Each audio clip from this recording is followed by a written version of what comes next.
El poema comienza con la exhortación del salmista o el maestro en torno a la ley, en torno a la Torá, que en este contexto es mucho más que las regulaciones jurídicas, son enseñanzas en sí, enseñanzas para la vida. La invitación al oyente o lector es a escuchar e inclinar el oído. Después Dios va a abrir su boca y hablar cosas escondidas.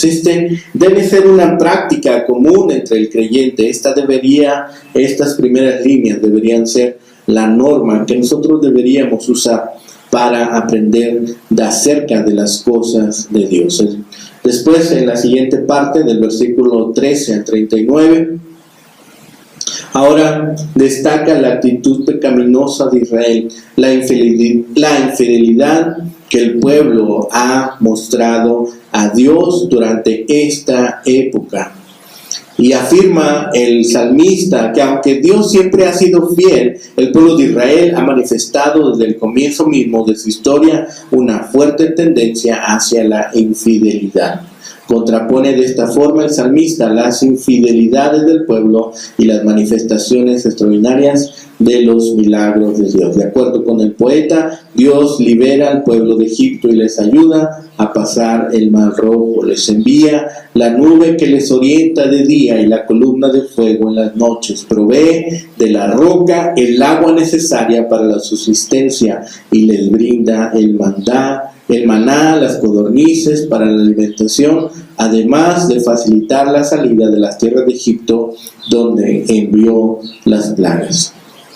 Hacia la última parte, del versículo 40 al 72, el poema solamente enumera, el salmista solamente enumera 7 plagas o calamidades en Egipto: los ríos convertidos en sangre, los enjambres de moscas, las ranas, de langostas, los granizos que destruyen y congelan, las lluvias con rayos y relámpagos y pedriscos, y finalmente la muerte de los primogénitos. Se halla en este recuento las 7 plagas para destacar lo perfecto y completo de los juicios divinos. En esta sección final, el Salmo incluye el peregrinar hacia la tierra prometida. Se alude a la conquista de Canaán, se hace referencia a la distribución equitativa de las tierras y se presentan las consecuencias nefastas de la infidelidad del pueblo de Dios. De acuerdo con el salmista, la falta de lealtad a Dios produce la pérdida del arca del pacto, genera el triunfo de los filisteos sobre Israel y afirma el rechazo del reino del norte luego de la muerte del rey Salomón.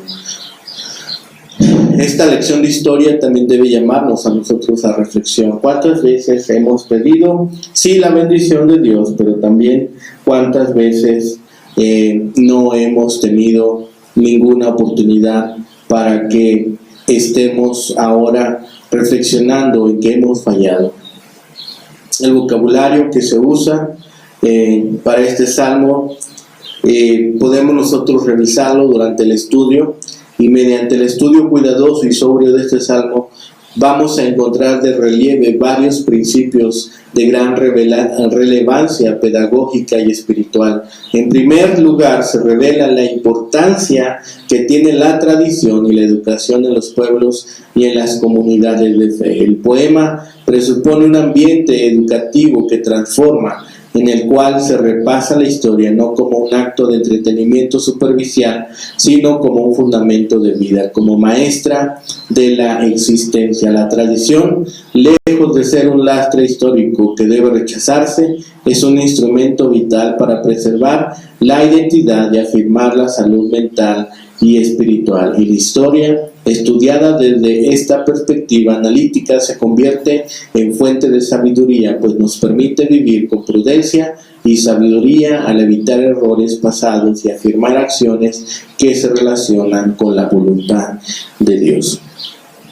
Entonces, en este salmo vemos la mano de Dios en la historia, vemos el desarrollo, el propósito de la historia, que es recordarnos justamente las acciones de Dios, las rebeldías en las cuales Algunos de los pueblos, de las naciones de las tribus, que conformaban Israel, fueron rebeldes.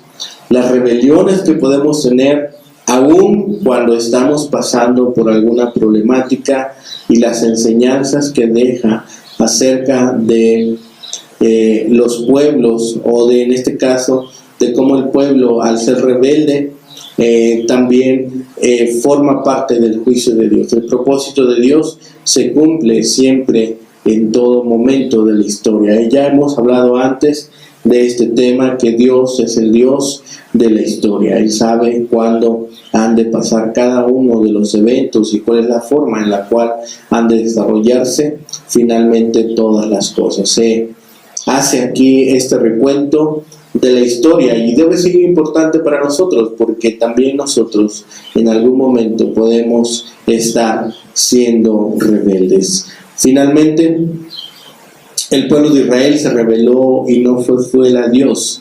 Se olvidó de las maravillas que había realizado. Puso a prueba a Dios al hacerle demandas. Mintieron y trataron de adularlo, y siguieron olvidándolo aun cuando hizo grandes cosas en su beneficio. Esto aparece en la palabra de Dios para que no cometamos los mismos errores. En primera carta a los Corintios, capítulo 10, versículos 5 al 12, Pablo usa esta clásica historia de la infidelidad de Israel para advertir a los primeros cristianos a ser fieles. Dios ordenó que sus leyes y estos hechos poderosos en la historia de Israel se transmitieran de padres a hijos. Esto muestra el propósito y la importancia de la educación. Ayudar a cada generación a obedecer a Dios y a depositar su esperanza en Él. Es importante evitar que los niños repitan los mismos errores que sus antepasados. ¿Qué hacemos hoy para transmitir a la próxima generación en la historia de la obra de Dios en el mundo? Efraín era la tribu más prominente de Israel desde los días de Moisés hasta la época de Saúl. El tabernáculo se colocó en su territorio. No existe otra narración bíblica que diga que los soldados de Efraín salieron huyendo de la batalla.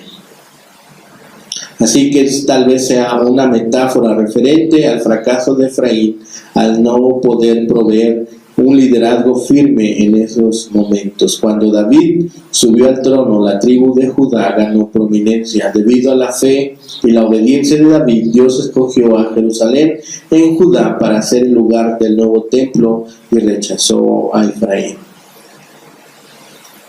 Y a pesar de que David reinaba cuando se escribió este salmo, se le llama pastor y no rey. Ser pastor, una profesión común en los tiempos bíblicos, era un trabajo de mucha responsabilidad. Los rebaños dependían completamente de la guía, protección y provisión de los pastores. David pasó sus primeros años como pastor. Esto fue una especie de preparación para las responsabilidades futuras que Dios le tenía preparadas. Cuando estuvo listo, Dios lo sacó de cuidar ovejas para cuidar a Israel, el pueblo de Dios. No tome a la ligera ni con insensatez cada situación de su vida hoy en día. Quizá sea el campo de entrenamiento en el que lo ha puesto Dios para prepararle para el futuro. Entonces, estemos bastante dispuestos a aprender de cada lección que Dios nos está dando en nuestra vida. Y no olvidemos por qué razón la historia de Israel está escrita en la Biblia, para que nosotros no caigamos en los mismos errores.